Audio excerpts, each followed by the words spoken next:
Well, ladies and gentlemen, I think we're doing a live YouTube event, a Google Hangout on air live.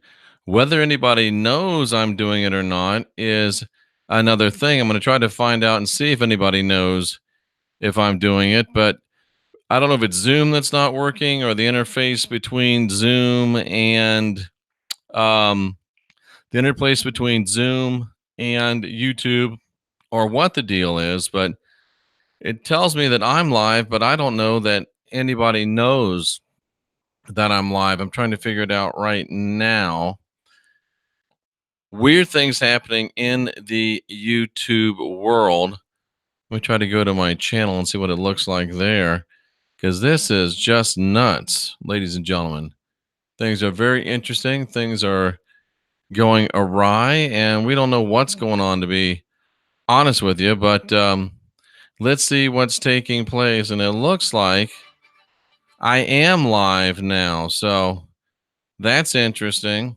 That's very interesting. So I guess I'm live now. So let's go ahead and press on. Of course, we don't have any of our fancy stuff. We don't have our backgrounds.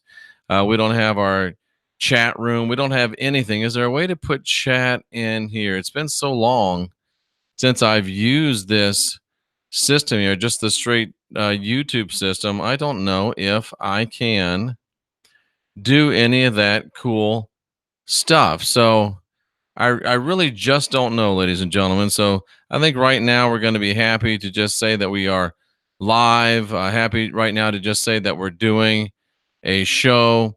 And we're going to talk about something that I think is very important. And I'm not going to be able to show it to you, of course, because I don't know. I can't share my screen or anything here right now. But I want to show you this. And it comes from the I Told You So department. And I know that's not always the department that we want to hear from. But in this case, I think it's very, very important because I told you yesterday I did a show about Roman Catholic clergy malpractice, Roman Catholic clergy abuse. And I told, and there was a, I was going to say snippy, but that's not necessarily true. There was a devoted Protestant in the chat room saying, well, we're not Catholics. This doesn't happen in our churches. This is just a Catholic thing, and we're not Catholics. Well, guess what?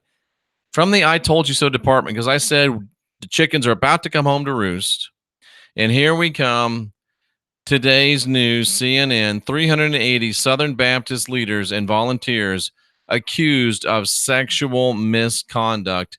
Since 1998, 380 Southern Baptist leaders and volunteers have faced allegations of sexual misconduct, according to a sweeping investigation by the Houston Chronicle and the San Antonio Express, two Texas newspapers. Again, surprising, there's actually someone doing some actual journalism.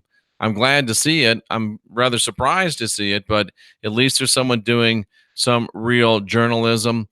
Over 700 victims have been abused, and some have been urged to have abortions and forgive their abusers. The newspapers said their investigation included examining federal and state court databases, prison records, and official documents from more than 20 states by searching sex offender registries nationwide. So this really should be the reported sexual misconduct, because obviously there's a lot that happened that wasn't reported, and some of it that wasn't reported properly.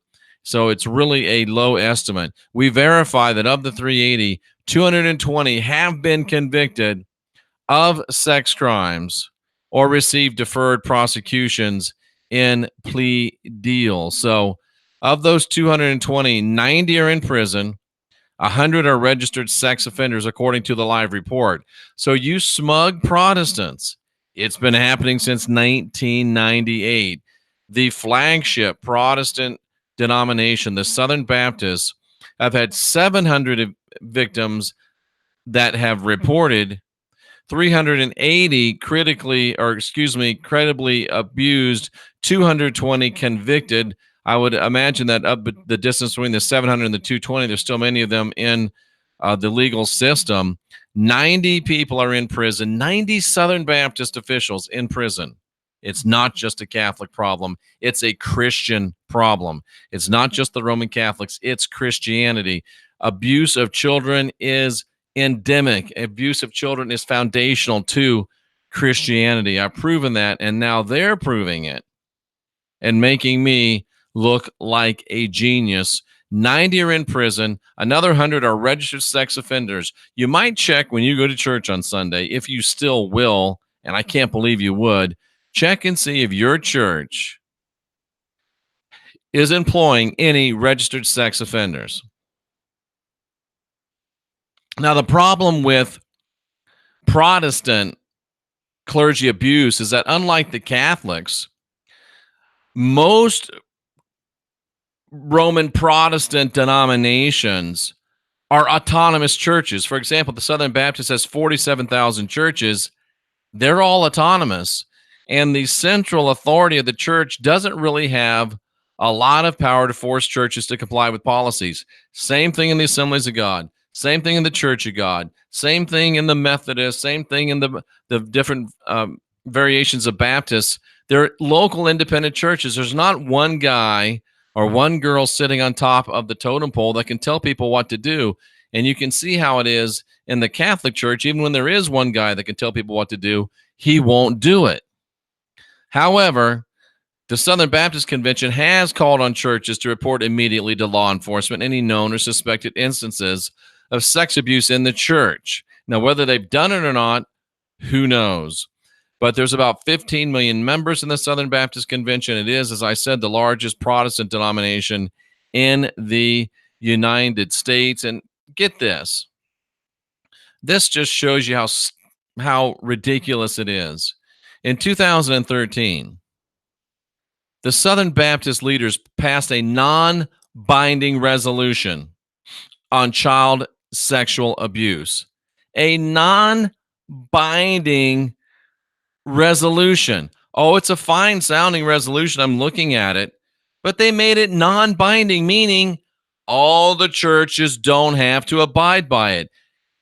That's exactly what the Pope does. He talks out of one side of his mouth, and with the other side of his mouth, he's committing unspeakable acts against children. But yet they say, we remind all Southern Baptists of their legal and moral responsibility to report any accusations of child abuse, but we make it in a non-binding resolution. You're sick of Congress passing laws they don't have to obey. Why aren't you sick of your church leaders passing resolutions that they don't have to obey? They're urged to use background checks, but it's non-binding. The Southern Baptist Convention does not maintain its own registry of sexual offenders. Do I even need to say any more? Don't you dare look down your nose at me, Protestants. We're not Catholic. That's a Catholic problem. No, it's not. It's a Christian problem, ladies and gentlemen. It is a Christian problem. And it's not just the Southern Baptist Church. And wait and see. The chickens are coming home to roost, ladies and gentlemen. You as a Protestant can no longer say, oh, that's a Catholic thing. So the next time you go to your church and you put money in your plate and you grace that place with your presence, know that you are supporting child abuse. You're supporting child sexual abuse. You are supporting pedophiles with your money and with your time. It's not, pedophilia is not just for Catholics anymore, and it never was.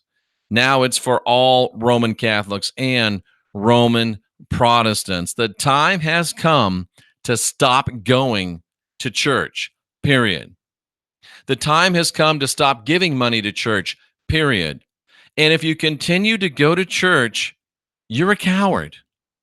If you continue to go to church, you're complicit. If you continue to go to church, you are part of the problem. The Roman Catholics have shown that they're child predators. The Roman Protestants have shown that they're child predators. And yet you still march to the churches, you still pay your tithes, you still give your offerings, you still sing, you still raise your hands, you still shout hallelujah. while the priests and the pastors have got kids bent over in the back room. If that's too graphic for you, I'm not sorry, because that's exactly what's happening. And you don't have the guts to look yourself straight in the eye and realize that you are supporting the sexual abuse of children. If you still love your church, then just stop going until they do something about it. And if you stop going, if you stop paying, they will do something about it. But as long as you'll march to the church and pay your money, they will still continue to support, they will still continue to use your money to perpetrate the most vile abuses on the most innocent in our society. I'm Jeffrey Daugherty, the Christian Whistleblower. This is a news update. Pedophilia, child abuse. It's not just the Catholics anymore. It's not a Roman Catholic thing. It is a Christian thing, ladies and gentlemen. And I have no idea how to end this broadcast. I really don't. I have no idea how to end this thing. Isn't that funny? Isn't that funny? How do I end this? I have no idea. So I'm just going to turn it off and see what happens. I'm Jeffrey Daugherty, the Christian Whistleblower. We're the last generation of real humans. Unindoctrinate yourself.